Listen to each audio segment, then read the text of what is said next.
இன்னும் i4 ஸ்ப்ளிச்சிங் மிஷினில் எப்படி ஆர்டிஐ ப்ரெஸ் பண்ணால் மெனுக்குள்ளே போயிட்டு மெயின்டெனன்ஸ் மெனுக்குள்ளே போங்க. ஸோ போயிட்டு ஆர்க் கேலிப்ரேஷன் இருக்கும், அதை கிளிக் பண்ணுங்கள். கிளிக் பண்ணிவிட்டு 2 சைடு ஃபைபர் லோட் பண்ணிவிட்டு செட் கொடுத்தீங்க அப்படின்னா ஃபைபர் வரும், வந்து அதுவே ஆர்க் ஆகும்.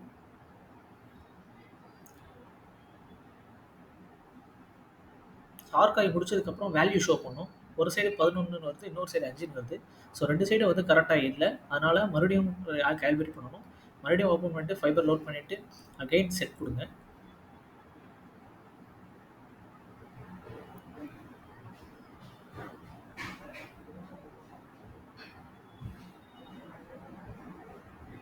ஸோ இந்த டைம் வேல்யூ பார்த்தீங்கன்னா 11 13 வந்துருக்கு.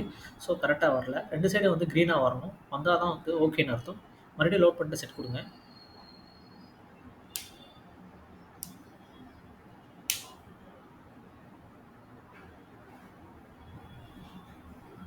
ஸோ 2 சைடு வந்துட்டு பார்த்தீங்கன்னா க்ரீன் வந்துருச்சு, 11 12. ஸோ இந்த மாதிரி வந்துருச்சுன்னா ஓகே தான். ஸோ ஏர் காலிப்ரேஷன் முடிஞ்சிருச்சு. நீங்கள் அப்படியே வெளில வந்துடுங்க. வெளில வந்துட்டு வழக்கம் போல் நீங்கள் ஸ்ப்ளைஸ் பண்ணலாம்.